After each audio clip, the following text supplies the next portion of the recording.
aniga waxaad igu dhahoosid baloo ku saara ana waxa eri horta soo ma ogid inaa sharaad siinoosid magaceeda hadda sheegtay qofka ku caay easy mooda la geliyaa wallahi alcadiim agshay wuxuu isku sheegay inuu walaalkii yahay meel dheerna ka taagana qadar kuwiin asoo iska dhaadhicinaya ay ii gaftay ay raganimadeeda meel uga dhacdayna qosol ku dhuftay aniga agshay ma rabin inuu ii hadlo ayub karlan ma rabin inuu ii hadlo hadal qofka u ahay waa taqaaniin muudkii ka soo baxay waxaan iri qadar kuwiin aawe muud ka soo bax sorry dah markaas waxay tiri maxaa sorry kugu dhaa qadar kuwiin sorry dah baan ku yiri intaadan hadlin hadal kale aadan gelin sorry aniga dah maxaa sorry kugu dhaayay markaas waxaan iri abaayo anoo caynin anoon eray kale xun dhihin waxaan iri aniga miyaan kula seexday mukula seexday sidee ku ogaatay inaan futanaag leeyahay dharka dumarkana xirto dharka dumarka maxaa kamid ah goorgorod kastuumo aniga dharka dumarka xirto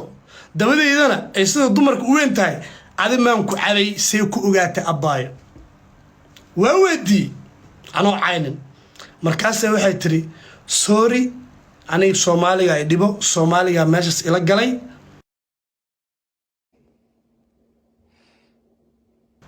ma ka wadin ina aan qadiiska dhigo idhageysan ku yiri hooyada was aabaha was ayb kaliya ma ahan ayada lagu sheegayo hooyada was iyo aabaha was ma ahan anigoo nin rag ah ciyaar la ciyaarayo inaad igu tiraado dharka dumarka nala xirataa oo googorad iyo kastuum ay ku jirto futada dumarkana waa leedahay abbaay lugaaga inta kala qaada miyaan ku cabay oo adigan ku dhar dhigtay sidee ku ogaatay baan gabadhi ayagoo maqlaaya ayuu Carly agshay waxay tiri igama ahan CK ataa gooni ah ama naceeb gooni ah af Soomaaliga ay khaldamay oo meesha ila galay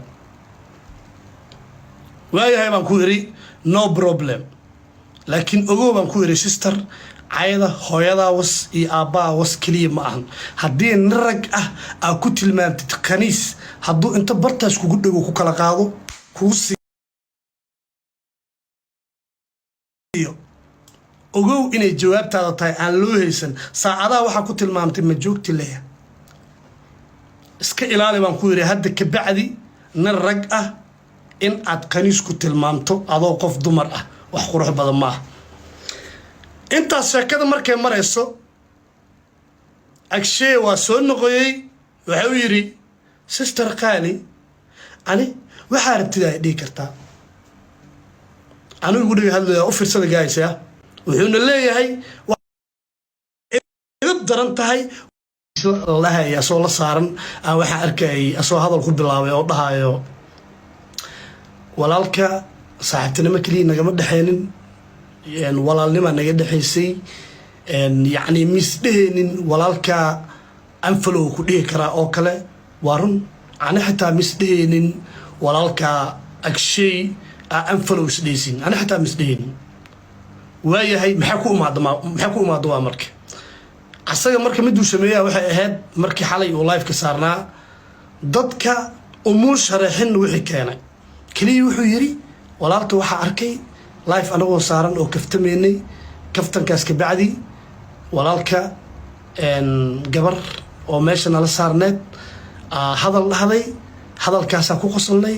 walaalka anfalow dhah u maleynaynin horta in walaalka uu saas runta uu gabanayo laakiin walaalka wuxuu ogeen ama uu iloobay annaga group WhatsApp call ku haleenin live aan ku jirnay public ahead live ki already YouTube ku jira ani waa la ii soo diray oo jab laga soo gooyay ayadoo gabadhii raali gelinayso bilaa ilaa dhamaad wixii ay isdhaanay sheekada waxa ku imaaday marka walaalka horta waxa aad u xumaayay xalay markuu hadlaayay in uu sheegi waayay wixii keenay in anfalowga ay imaado inuu ka gaabiyay aad u xumaay wuxuu idin kaga dhigay kaliya walaalka gabar baa hadal tiri anagana waa qosolnay kaliya wuxuu ka dhigay gabar kaftameysay oo hadal normal dhahday hadalkii normalka ahaa inaan ka xanaaqay aan walaalka anfalow dhahay qosolku qoslay horta aad uga xumaay walaalka soo ku bilaabay way qurux badneed oo waaruntiis walaalnimo aad iyo aad weyn naga dhaxayso stiilna walaalnimadaas waa u hayaa stiilna ixtiraamku waa u hayaa haddaa unfollow dhahay aniga asaga noo dhaxaysa no one soo dhaxgeli kara ma jirto waa stiil waa ma blood stiil waa ka damqanaya qofkii wax dhaho hadda xitaa inta aad ku soo qortid agshay caloolay ama agshay stupid ama waxuna daadadid muudan ku saara balow ku gelina laakiin waxaan ka xumahay xalay in uu runta ka gaabiyay brother aad uga xumahay runta inaa ka gaabisid runta YouTube hadda ku qortiin qadro kuwiin oo CK u gaftay waa soo arkaysiin YouTube ay ku jirtaa ayadoo la soo jarayna waa la ii soo diray oo already waxaan u dirayba yar aan saaxiibanahay Xaaji Maxamed la dhaho oo dhalinyarada giftirada oo habeenkaasna la joogay oo giftiga noo dirayay ayaan u diray live ka saarnaa sheekada waxay ku bilaabatay